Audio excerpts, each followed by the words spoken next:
cette vidéo, je vais vous parler donc de comment se comporter durant votre stage. Donc, supposons donc par un moyen ou par une autre, donc vous avez pu décrocher un stage. Donc là, vous êtes donc en premier contact avec le monde de l'entreprise. Donc là, donc il y a certains points que vous devez respecter pour réussir donc cette partie de votre carrière. Donc dans cette vidéo, je vais vous parler donc de 6 points plutôt, donc à garder en tête durant votre stage. Donc le premier point déjà, donc lorsque vous avez intégré une entreprise, donc il faut être ponctuel. Donc il faut se renseigner déjà sur les horaires du travail. Est-ce que les employés commencent à 8 heures ou bien à 9 heures? Donc il faut essayer de respecter donc le temps. Même si vous allez vous rendre compte parfois qu'il y a des employés donc qui ne viennent pas par exemple à 8 heures ou bien qui ne viennent pas à 9 heures,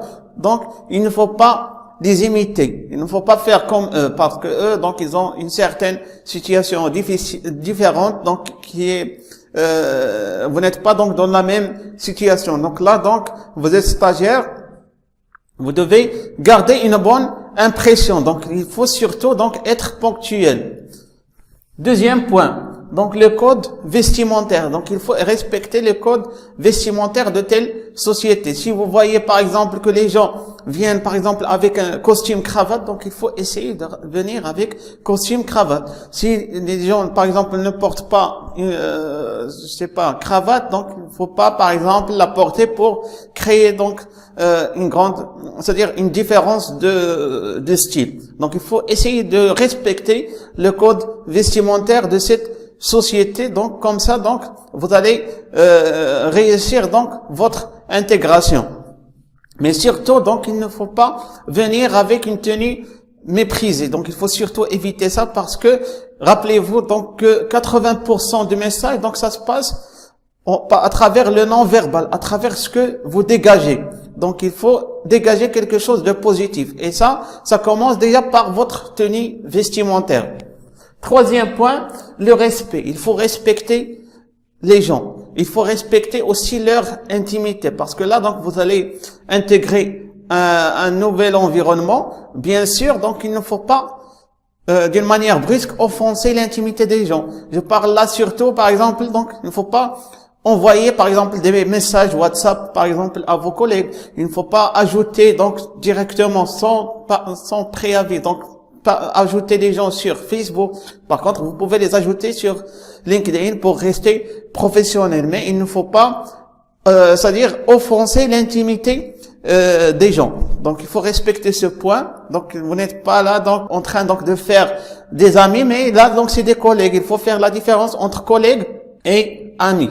Donc là, donc c'est un point très important.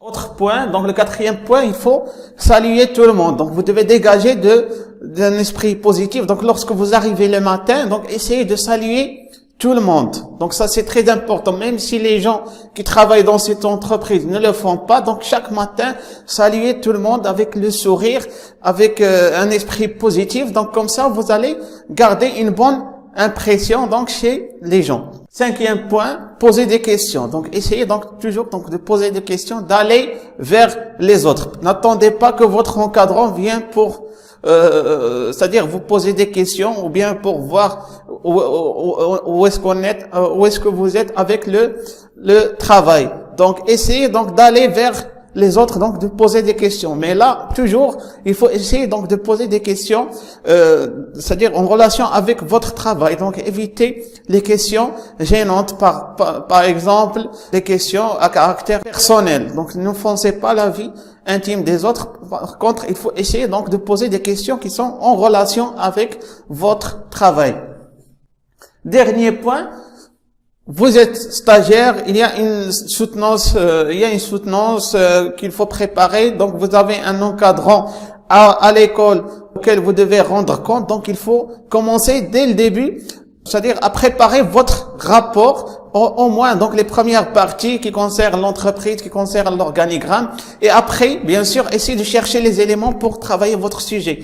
Et là, en parlant de sujet, si on vous a donné un sujet dans l'entreprise, bien sûr, vous pouvez le prendre. Sinon, essayez de proposer un sujet en collaboration avec votre encadrant de l'établissement. Donc essayez de faire une force de proposition, de proposer quelque chose sur lequel vous allez travailler, parce que la société n'attend pas un stagiaire pour résoudre une problématique donc qui existe. Mais lorsque vous êtes là, donc essayez de créer quelque chose sur lequel vous pouvez travailler, quelque chose sur lequel vous pouvez montrer votre savoir-faire.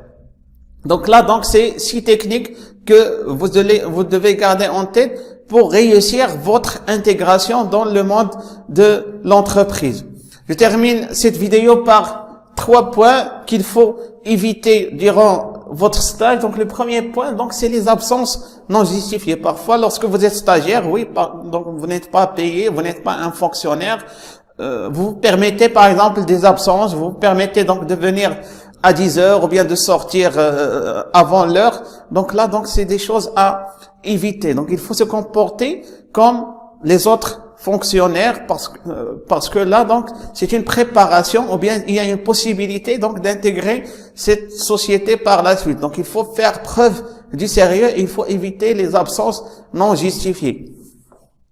Deuxième point, poser trop de questions sur les salaires et les augmentations. Donc ça aussi c'est très gênant.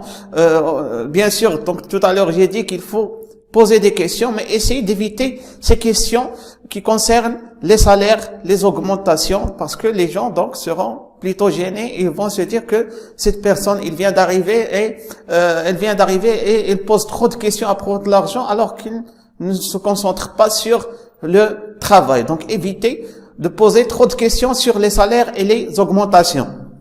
Dernier point, refusez les petites tâches, parce que là donc vous êtes un stagiaire et vous n'êtes pas encore fonctionnaire ou bien salarié de l'entreprise, donc les gens ont tendance à vous donner des petites tâches. Par exemple, remplir, je sais pas, c'est-à-dire l'imprimante, par exemple, changer la cartouche, ou bien donc mettre du papier donc à l'intérieur de l'imprimante, ou bien la photocopieuse.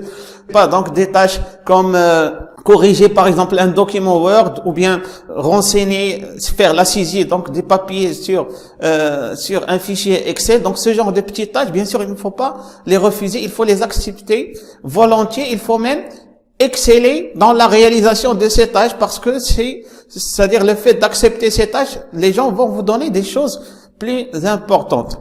Donc là, donc il faut garder ce point en tête. Bien sûr, on va pas, lorsque vous êtes stagiaire, on va pas vous donner de rendre problématique à analyser dès le départ, mais on va vous tester avec des petites tâches. Après, on va vous donner des choses plus intéressantes. Donc j'espère que cette vidéo sera intéressante pour vous, donc chers stagiaires, et va vous aider donc pour réussir vos stages. Donc à la fin, donc je vous demande de vous abonner à notre chaîne YouTube Forma 6.